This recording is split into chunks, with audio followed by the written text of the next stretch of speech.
Main Street was dug up in 2005, and it says here that the sewer is 8-inch, and in 1963, is this map need to be updated? Yeah, so we really don't use, So we don't take much anymore. We use GIS for it. that's what I thought. I was a little confused with that. Yep, so Main Street would have been done in 2016 or 2017.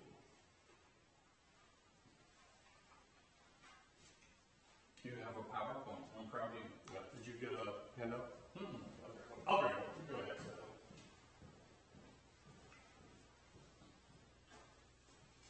This is what I taught at Southeast Tech. Oh, you're doing what I taught. That's why I said I'm proud of you. Well, I've been using PowerPoint for I don't know how many years.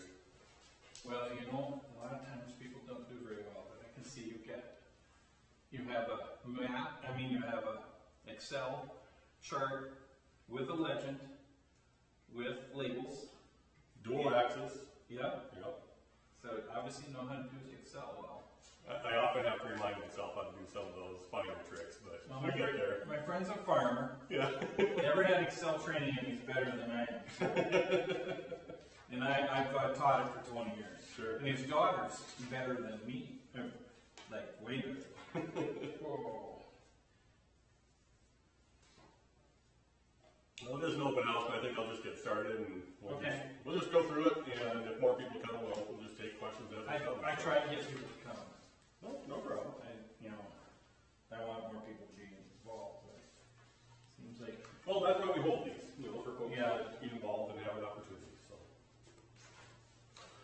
So property tax levy, I don't know how familiar you are with how this works. The levy is what your tax rate essentially. Right. It's what you pay per $1,000 in taxable property. Yeah, I did an Excel spreadsheet on comparison around the surrounding communities. That was pretty normal. Yeah, so Lincoln County has they publish it every year. We're typically the second highest or the highest. What happens typically the further up from Sioux Falls you are, property values lag behind a little bit. And so that's where that typically comes from. So the property value is determined by the county, and then the city determines the levy. So the more property value you have in town, the lower that levy is going to be. So our tax rate has been reduced by 9% over the last 5 years, and that's despite adding an additional levy for the Lennox swimming pool, general obligation bond back in 2021.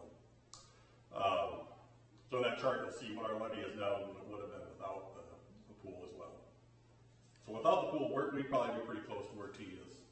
Harrisburg is quite a bit lower yet than T, but our property tax revenue, even though our tax rate has reduced by almost 10%, our property tax revenue has grown by 22% over the past 5 years. So that part of that's due to new construction, and that does not include the countryside addition because that's all in that TIF district. Largely because of the value growth. So when you get your green sheet of paper every spring from the county assessor, and they tell you what your new property value is. Right. In the last 2 years, we've seen pretty big jumps in value. Yeah, that was kind of shocking. Yep. On the TIFs, are they excluded then? From from any taxes like that are local? No, they pay the same taxes. So the TIF tax, isn't it for the TIF zone, right? Yeah, it pays off the infrastructure investment for that area. So those people in the TIF zone pay off that? Correct. Okay, it's not those outside of that zone? Correct. What is the zone usually? Is it like most of Lennox or just those marked areas? Just that area. So it's a defined area. If you were to go up there today, you can't see it real well on these maps. So it would include Juniper down here. Yeah, I know what that is. So basically everything outside of this and north would all be included in there. North of that. So the new complex. Correct. That whole new development. Okay. Yep. It's about just shy of 80 acres. Okay. Now, of course, levy growth is limited by South Dakota law. I'll get into that a little bit more later, but we cannot grow our levy more than the state allows. So, the next slide is about funds, and so city budgets are made up of several different funds. In our case, 12. The general fund, recreation recreation fund, third penny, sales tax, street maintenance, all these other funds. And they all have dedicated revenue sources and dedicated expenses that they pay for. In some cases, you can transfer money between funds. We'll talk about a little bit of that later tonight. In some cases, that's not allowed by law, but it is acceptable in other cases. Fund accounting is used to track the revenue and expenses assigned to each different use. So when we get an invoice in here, let's say it's for the current project over here, Central Basin Water Project, those expenses are going to be split between the water and sewer fund because it's a utility project, and that's where those loan funds came into. And then it'll be dedicated towards reimbursement for that grant and loan program. So the street maintenance fund is what the asphalt was put down recently, part of, right? Asphalt. Yeah, the new asphalt in the new housing district. Oh, that was a slurry seal. Right? Yep. Yes, so that's what's used for slurry seals, correct. Eventually it will be used for asphalt. So when we do asphalt mill and overlays on streets after, I think it's 24 or 28 years before they're due for those. So now, I think Billy said something about $1 or $1.50. Does that sound like anything? Yep, that's the street maintenance fund. So that's the street maintenance fund is, the revenue there is from the street maintenance fee that every property owner pays. So everybody in Lennox, not churches or schools or nonprofits, those are all exempt. But every other property owner pays $1 per frontage foot into the street maintenance fund. And that's what pays for these slurry seals and eventual. What was the 50 cents for?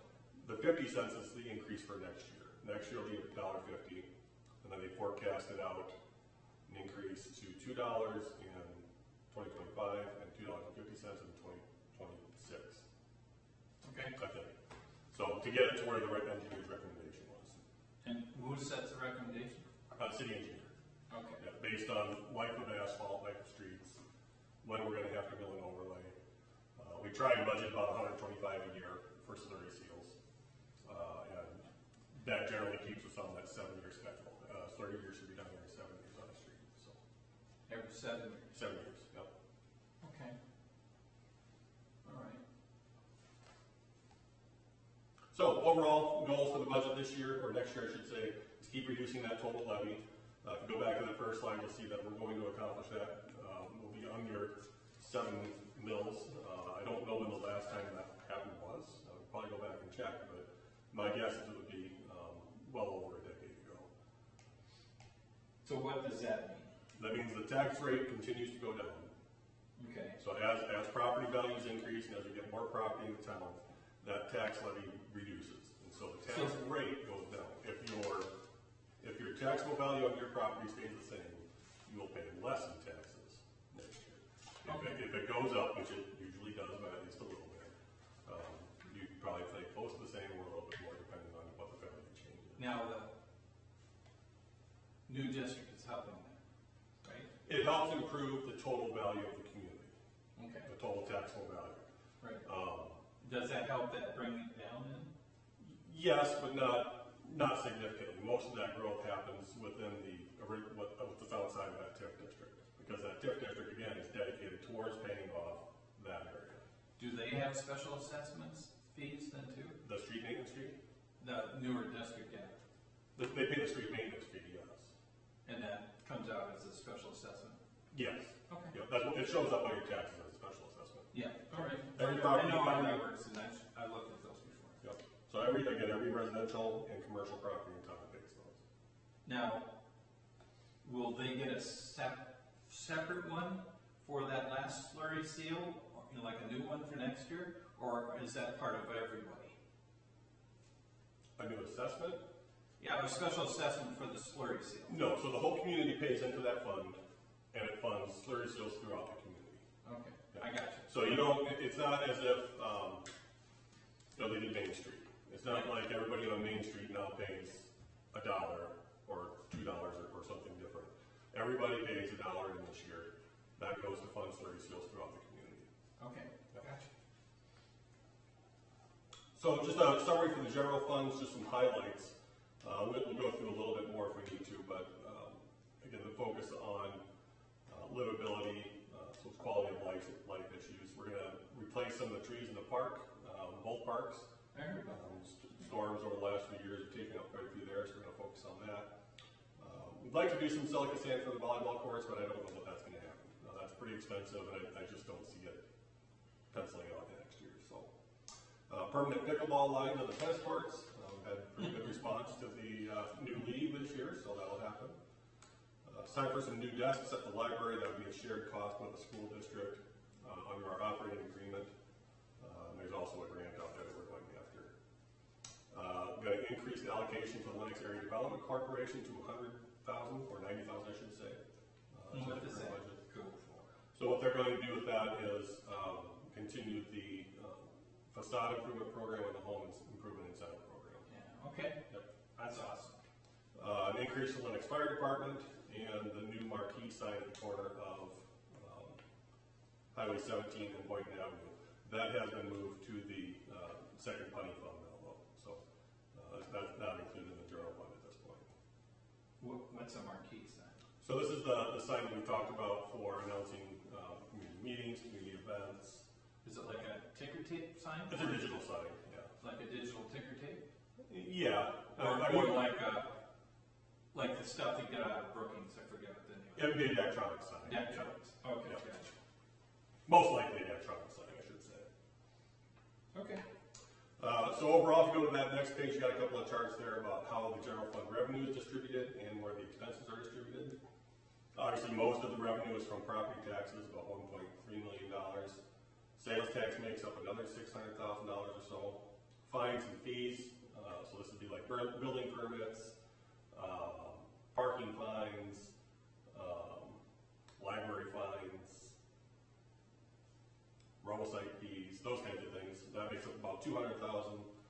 About $150,000 in miscellaneous taxes. So these are things that the state collects, passes to us through the counties, and then miscellaneous revenue of about $60,000. On the expense side, public safety obviously takes up the biggest chunk of the general fund expenses. So fire and police together are about $715,000. Streets are just shy of $500,000. We do have in that budget this year 2 pieces of equipment: a new plow truck to replace a 1991 sander truck, and a new half-ton truck, or used half-ton truck, I should say. Finance and administration takes up about $500,000. Parks and recreation about $120,000. Cultures, that'd be library, concerts, museum, seniors, that's another $135,000. Mayor and council costs about $42,000 a year, and miscellaneous expenses of about $600,000 or $260,000. So that's insurance, legal, engineering, so on and so forth. I talked earlier about the miscellaneous funds, all of these other funds we have. The recreation fund is Fund 201. That funds takes in the revenue and sends out all the expense for all of our recreation programs. So baseball, softball, soccer, volleyball, and pickleball. Next year they're also adding in some sort of summer physical education program. We don't know what that's going to look like yet, but we have it at least earmarked in there. The third penny fund is where money from, in Lennox it's essentially the alcohol sales tax. We don't have any hotels or room and board in Lennox, so if we did, that would also come into this fund. It's that small? Yeah, it's about $30,000 a year that we take in. Wow, that's tiny. Yep. It has bumped up a little bit in recent years, but not a whole lot. And then the expense for the third penny, that's actually transferred out to cover the costs, the losses for the swimming pool, the operational losses for the swimming pool. The second penny, that's where our sales tax comes in. So there's a first penny, and that goes to the general fund. The second penny goes to the second penny fund. And that's used for a variety of projects.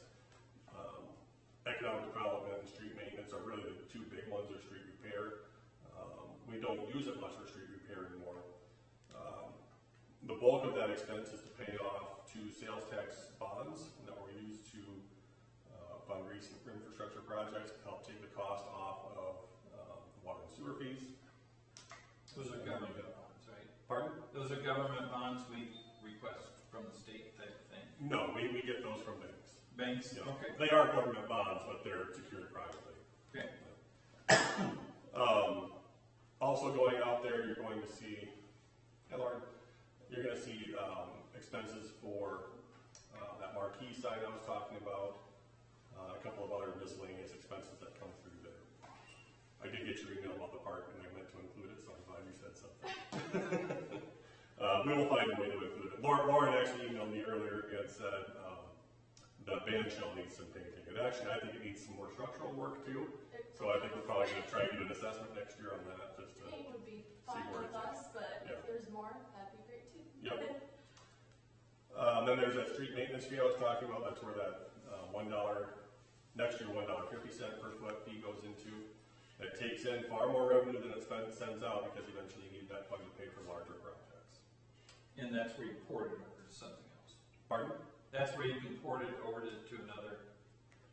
No, we don't use that fund for anything other You than just street keep maintenance. building them. We'll build it, and then when you get to a point where you've got streets that need to be milled and overlaid, those are larger projects, and you're going to need that fund built up to complete those. Drainage fund, this is really, so on your tax bill, you'll notice a small area where it says, it might say drainage assessment or special assessment, I'm not sure which it says.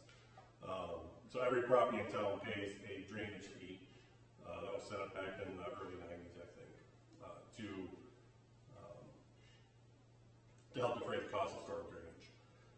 The bulk of what's in there, though, is not that revenue. It's what comes in on special assessments and other projects for the Main Street project. So Main Street was paid through the drainage fund instead of the water or sewer fund.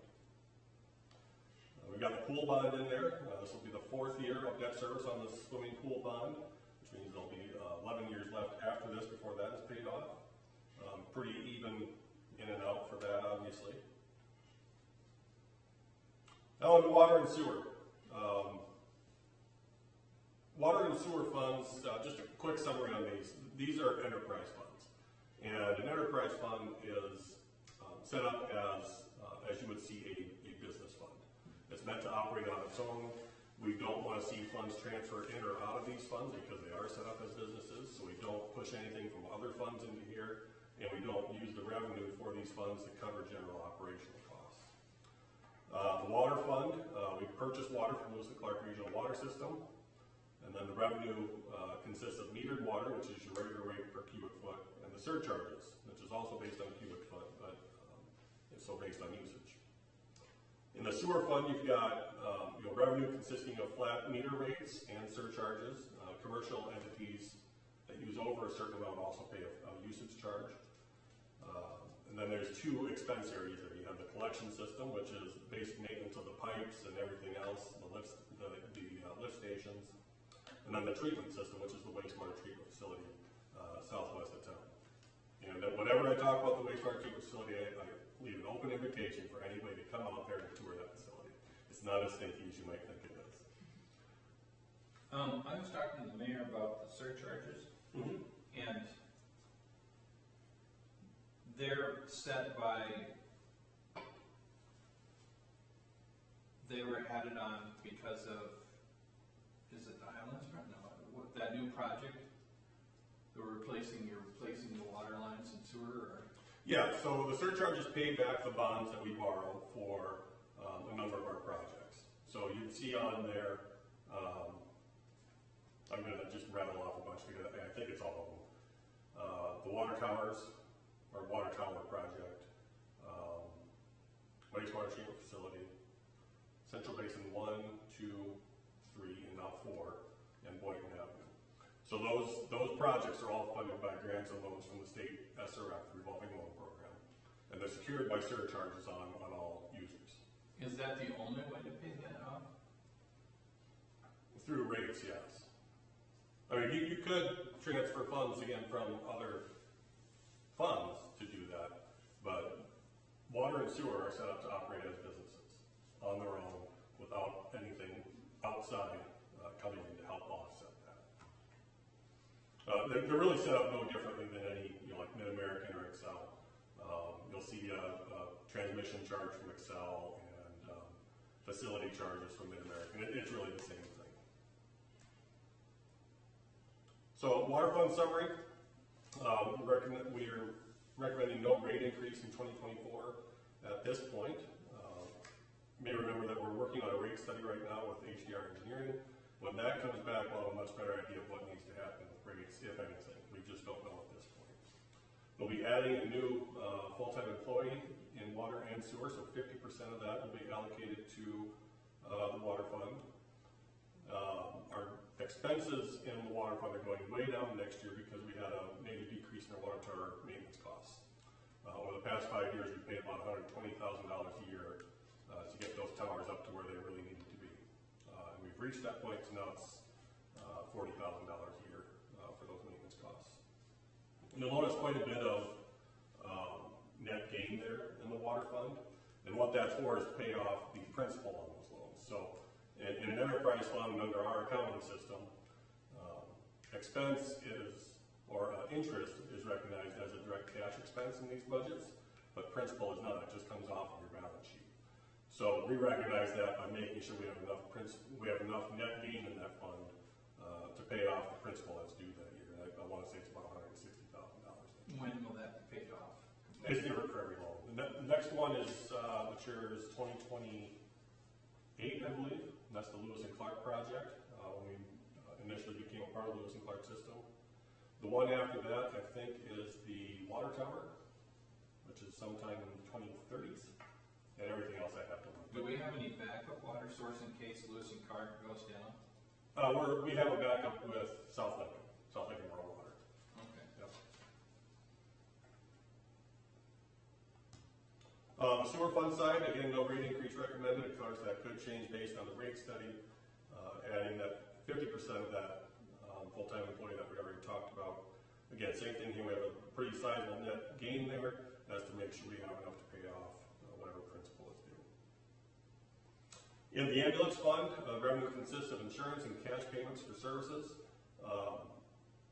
I'd say that's probably 99% of revenue there. We don't really receive any revenue from any other surrounding towns or townships or anybody else. We do receive some funding, I think, from Perry Township, and I have to check maybe Delaware Township as well. But it's pretty minimal. That's why we were going after this ambulance district over the last few years. As a reminder, we don't receive any revenue on calls that don't result in a transport. So if somebody calls and they decide they do not need to go to the hospital, we don't receive any revenue on that. As a result of those types of calls and just the billing system overall and how healthcare is done, we expect losses each year. Next year it should be around $80,000, and that's transferred in. To cover that loss, we transfer it in from the second penny fund.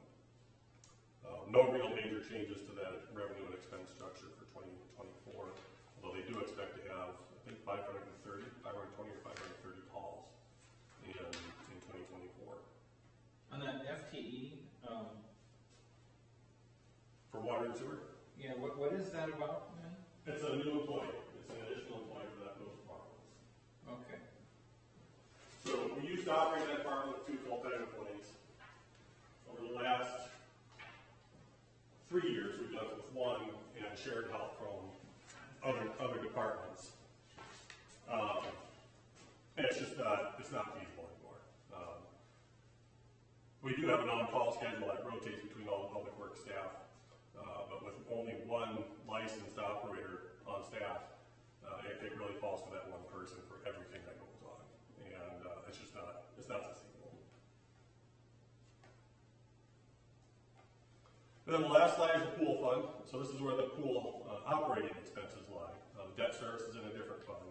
This is how much it costs to run the pool. Overall, our membership fee should draw in about $60,000. Concessions, another 13 and change, and swimming lessons about $9,000. We are looking at expanding the number of swimming lessons we offer next year. They're in very high demand, so we're going to try and figure out a way to add in there, and that should help defray some of Yeah, I heard some complaints that there wasn't enough. Well, it filled up. We did it online this year, and it filled up in less than an hour. Are you going to restrict that to Lennox citizens for first call? You know. It's been discussed, but no decision on it. No. Okay. My recommendation is to not do that. And my argument is that 80% Ace doesn't restrict Lennox residents to 1 gallon of milk, or Sunshine doesn't restrict Lennox residents to a certain number of gallons or anything like that. I don't think it's the most welcoming thing we could do. I wasn't thinking restricting, but setting a precedence so that Lennox citizens would be the first in line and the second in line would be external. Yeah, But not a restriction in a total restriction, just okay, Lennox first, outside Lennox second. On the swimming pool expense side, the vast majority of our expenses personnel, lifeguards and managers, then concessions, about half of what we pull in revenue is what we spend in concessions. And then supplies and maintenance of about $35,000. So every year we plan on losing about $30,000 at the swimming pool. We transfer that in from the third penny fund, like I said, to cover that, so that at the end of the year it has an even balance, so it's zero. Does that include sales from the, the baseball stuff? That would be in the recreation fund. Okay. Yep. And that doesn't go towards swimming at all? No. Okay. No. That goes towards recreation only.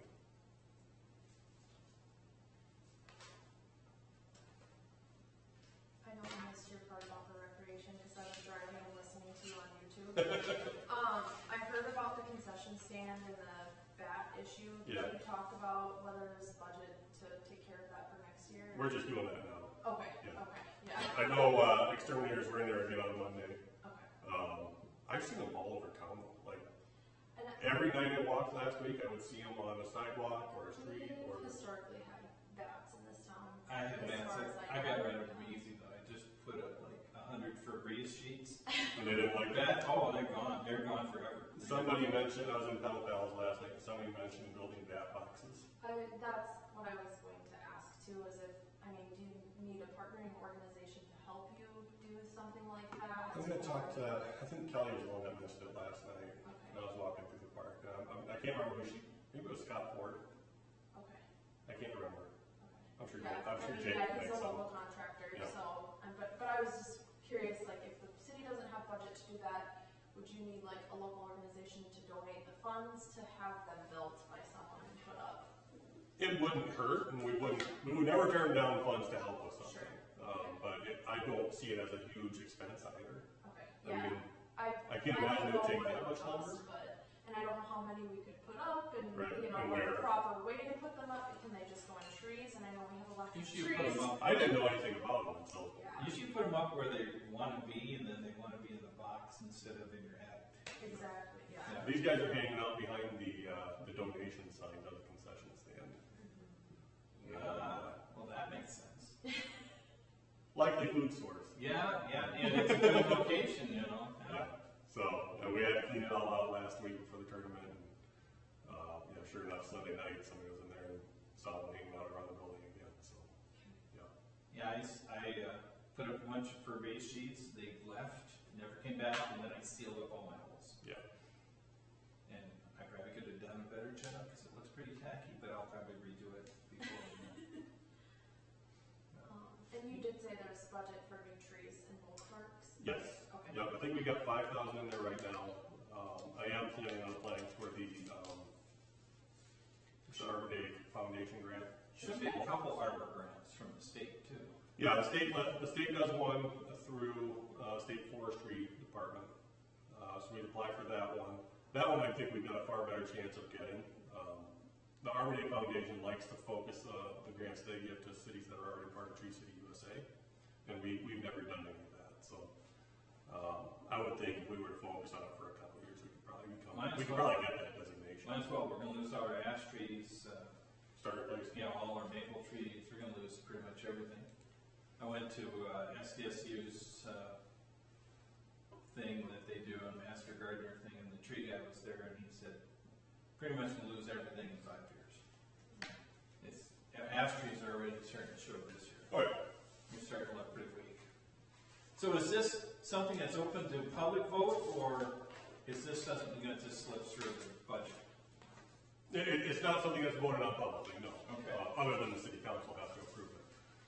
So the process is we held our finance committee meeting on Monday night, where the finance committee reviewed it, asked questions, provided input. That was last Monday, right? 2 days, this Monday, yeah, okay.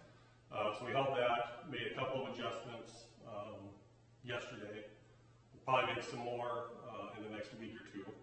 And then on the 28th, the city council will review our annual appropriation ordinance. And so that includes all the information that we put into this spreadsheet is put into one document for the city council to adopt as their budget for next year. It has to happen at 2 readings, so they'll do the first reading on the 28th, and then their second reading on the second Monday in September. And we have to have it approved by the end of September, so that they can. So it has to be to the county by the end of September. All right. But it's all. I mean, if you go on board docs, have you been on that page at all? Well, I haven't been on the new, Android one. No, this is the I've been on the website that they have we have all the documents for the city council agendas and everything. I think I have been. It's a little hard to navigate, but yeah, I can figure it out. Okay. Yeah, if you go on just click on Monday's meeting, and you'll see on the first agenda item, put your cursor on that, you'll have, I think, 5 or 6 documents pop up. Okay. The budget requests from fire department and LADC. You'll have a budget spreadsheet, and then a budget PDF of that same spreadsheet, and a PowerPoint similar to what tonight's was. So if anybody wants to get into the line items and what's being paid out of every single line item that we have, that's where you would go to review that. I can obviously email it out too. No, I can find it. I'm a computer teacher, so I should be able to find it. If not, I will let you know. Yeah, you know where to find us. Yeah. Yeah. Yeah. How's the new web page rollout going? Pretty good. We had, I'd say probably a handful, probably less than 5 links or minor issues that we had to resolve. Yeah. Found one of them last night. I was trying to pull up our code enforcement officer was trying to pull up ordinances at home, and it pulled up the design standards instead of the zoning ordinance. So had a little bit of a switcheroo there. We added on day 2. We added agendas and not agendas. We added the online utility bill to the app main page. But outside of that, it's been pretty limited. I mean, if anybody finds anything that's not where it's supposed to be, we want to let us know. Well, I noticed that ever since the the app thing came out, a lot of the documents have disappeared off the regular website. I don't know why. The names would technically change. Which, Yeah. Anything to do with the new housing district, the slurry, street slurry stuff. Oh, none of that stuff would have been on the old website. Well, according to Google, it was. And you click on it, and The slurry seal stuff? yeah. No, that was never on there. So the contract documents for the slurry seal would have been on board docs. That wouldn't be on our regular. Well, I think it was just meeting notes about the slurry seal. And, it was regular stuff. Minutes. council. Yeah, minutes, stuff like that. But You can still. I couldn't pull it up.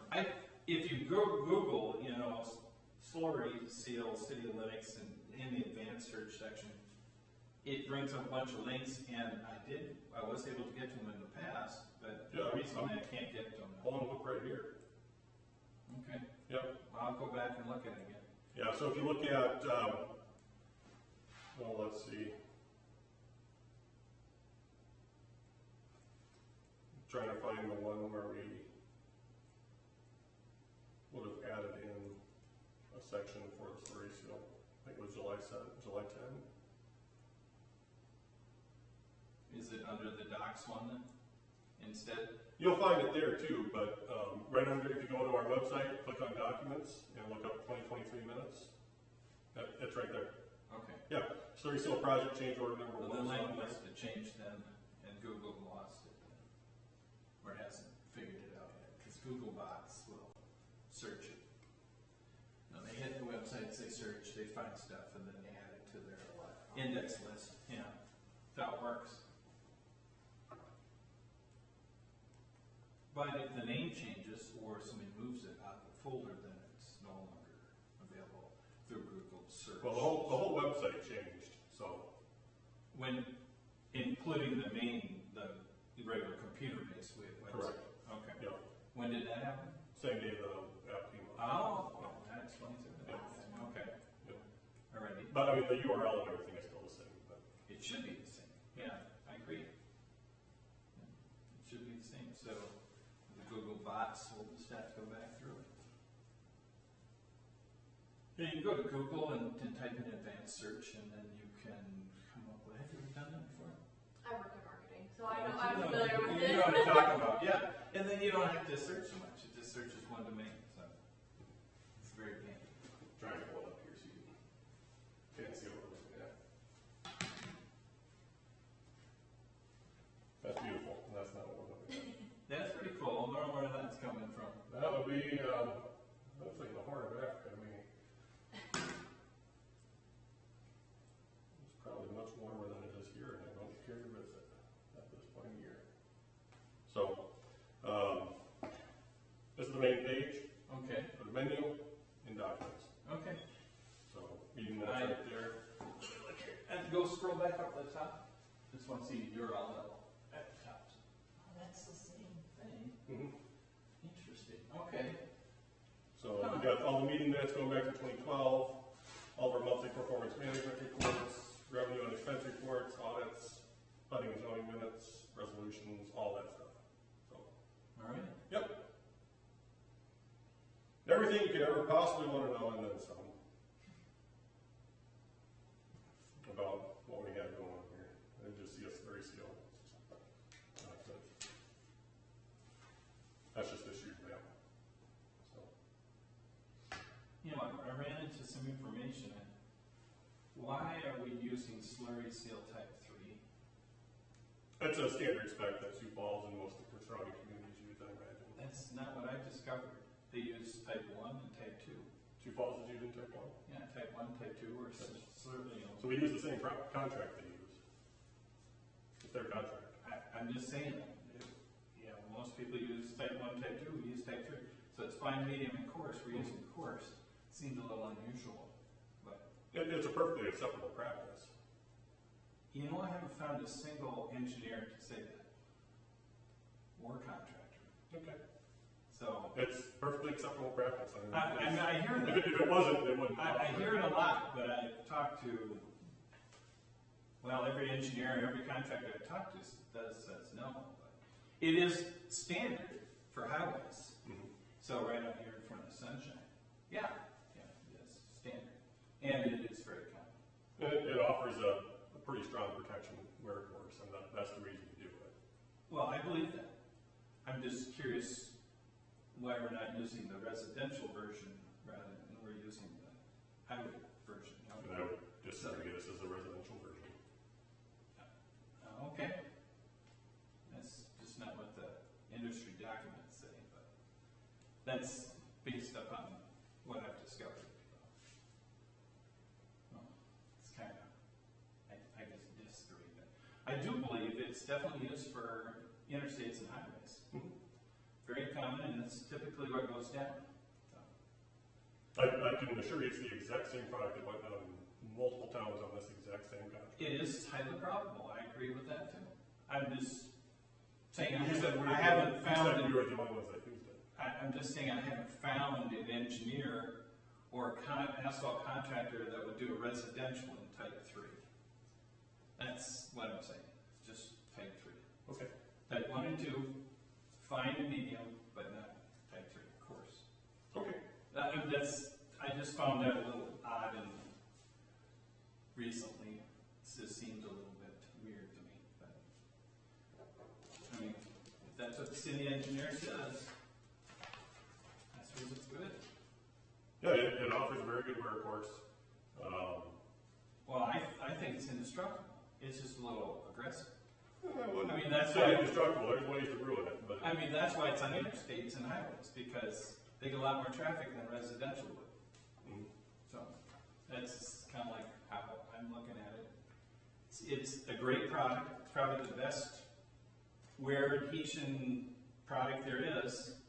It's just, I haven't found it in at any point where an asphalt specialist or an engineer says that it's used residentially. That's what I'm saying. Okay. So I guess I agree and disagree. Someone's got some tunes. Oh, it's bikers. Yeah. It's crazy, crazy bikers. It's in the wrong town. You're supposed to be out west right now.